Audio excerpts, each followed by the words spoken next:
सुरक्षा परिषद में सुधारों के लिए देश ने भरी हुंकार। 5 देशों की हुकूमत का किया जबरदस्त विरोध।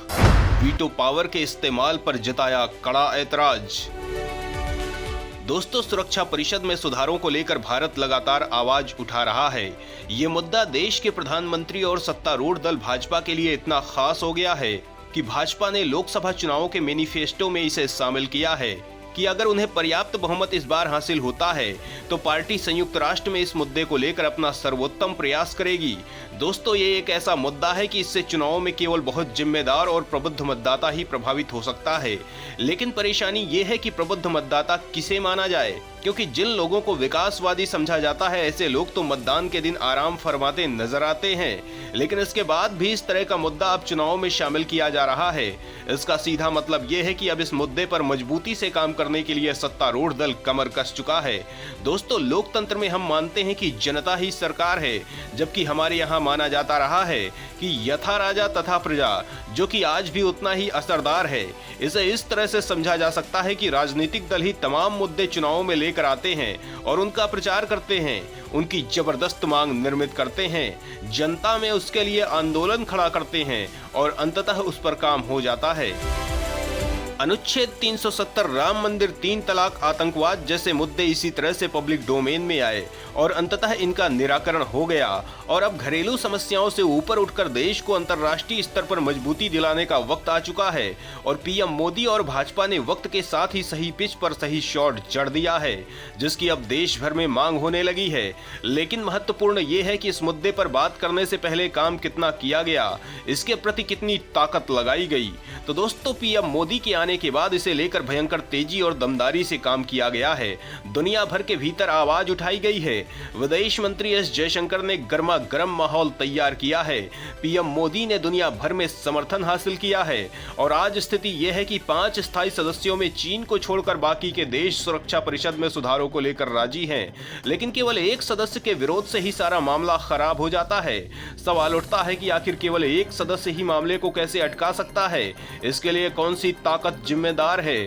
तो दोस्तों, संयुक्त राष्ट्र सुरक्षा परिषद के 5 सदस्यों के पास वीटो पावर है और ये वही शक्ति है जिसके जरिए केवल एक सदस्य ही किसी भी महत्वपूर्ण प्रस्ताव पर रोक लगा सकता है और भारत ने इसीलिए इस ताकत का कड़ा विरोध किया है। सवाल उठता है कि भारत ने इसके विरोध में क्या तर्क दिए हैं? देश की दहाड़ से क्यों सदमे में आया चीन? तो दोस्तों, भारत ने वीटो पावर के गलत इस्तेमाल का विरोध किया है। भारत ने कहा कि जब भी सुरक्षा परिषद में सुधारों की बात आती है तो बिना किसी खास वजह के इस पर वीटो कर दिया जाता है और वहीं तमाम आतंकियों को अंतर्राष्ट्रीय आतंकी घोषित करने के मामले में भी ऐसा होता रहा है। भारत के निशाने पर बीजिंग ही था जिसने कई मौकों पर पाकिस्तानी आतंकियों के बचाव में वीटो का गलत इस्तेमाल किया। भारत ने संयुक्त राष्ट्र में कहा है कि ऐसे मामलों में कोई खास कारण नहीं बताया जाता है कि आखिर प्रस्ताव को किस वजह से रोका गया है। भारत की मजबूत आवाज के पक्ष में दुनिया भर के देशों ने अपने सुर मिलाए हैं और अब वीटो पावर को लेकर सवाल खड़ा हो गया है। पूरी दुनिया में संयुक्त राष्ट्र पर सवाल खड़े हो रहे हैं कि क्या केवल 5 देशों की हुकूमत के लिए ये संगठन बनाया गया है? अगर ऐसा है तो फिर दुनिया भर के देशों को इस संस्था की बातें क्यों माननी चाहिए, जिसके बाद से चीन का दम निकला जा रहा है और भारत बड़ी तैयारी में है। पीएम मोदी का ऐलान है कि हम स्थायी सदस्यता लेकर रहेंगे क्योंकि ये हमारा हक है। बड़ा सवाल ये है कि आखिर इस मामले में किस तरह की दिक्कतें सामने आ रही हैं? दुनिया भर के कड़े विरोध के बाद किस तरह के बदलाव होने के संकेत मिल रहे हैं? भारत के साथ और किन देशों को मिल सकती है स्थायी सदस्यता? तो दोस्तों, इस बारे में जानने के लिए वीडियो को आखिरी तक देखिए। भारत को रोकने के लिए चीन ने बिछाया बड़ा जाल। अफ्रीकी देशों में मचा बवाल। G4 ने दिखाई ताकत। नरम पड़े स्थायी सदस्य, जल्द बदलाव के मिले संकेत। दोस्तों, संयुक्त राष्ट्र सुरक्षा परिषद में भारत की स्थायी सदस्यता से पड़ोसी चीन को सबसे ज्यादा दिक्कत है और इसीलिए वो भारत का विरोध करता है। सवाल उठता है कि आखिर चीन को इससे क्या दिक्कत है? भारत के बढ़ते कदमों से क्यों जला भुना जा रहा है बीजिंग? तो दोस्तों, चीन कभी नहीं चाहता कि एशिया में किसी और देश को इस तरह की ताकत मिले, खासकर भारत को, क्योंकि भारत में घुसपैठ की गुस्ताखियां चीन करता रहता है। संयुक्त राष्ट्र में ताकत मिलने के बाद भारत बेहद मजबूत हो जाएगा। हथियार बेचने के मामलों में भी भी भारत को रोक टोक नहीं होगी, जिसके लिए भारत मजबूती से काम कर रहा है। लेकिन अब भारत ने चीन के विरोध का हल निकाल लिया है। सवाल उठता है कि चीन के विरोध के जवाब में भारत ने किस हथियार का इस्तेमाल किया है। जिनपिंग कैसे हाथ मलते रह गए हैं। तो दोस्तों, यूएनएससी में सुधार के लिखित मसौदे को लेकर सहमति बन चुकी है और सबसे खास बात यह है कि इस बार चीन इसे लेकर वीटो का इस्तेमाल नहीं कर पाएगा, क्योंकि इस मामले में वीटो लगाने की अनुमति नहीं होगी। दोस्तों, सुरक्षा परिषद में सुधार को लेकर G4 देशों ने मजबूती से कदम उठाए हैं। दोस्तों, G4 ब्राजील, जर्मनी, भारत और जापान का एक समूह है जो यूएनएससी के स्थायी सदस्य बनने के इच्छुक हैं। ये देश यूएनएससी की स्थायी सदस्यता के लिए एक दूसरे का समर्थन करते हैं और पारंपरिक रूप से उच्च स्तरीय संयुक्त राष्ट्र महासभा के वार्षिक सत्र के दौरान मिलते हैं। उन्होंने महसूस किया कि संयुक्त राष्ट्र के निर्णय लेने वाले निकायों में तत्काल सुधार की आवश्यकता है, क्योंकि वैश्विक मुद्दे तेजी से जटिल और परस्पर जुड़े हुए हैं। इसके अलावा उन्होंने वार्ताओं की दिशा में काम करने के लिए अपनी संयुक्त प्रतिबद्धता दोहराई, जो बहुपक्षवादी सुधार की ओर ले जाती है।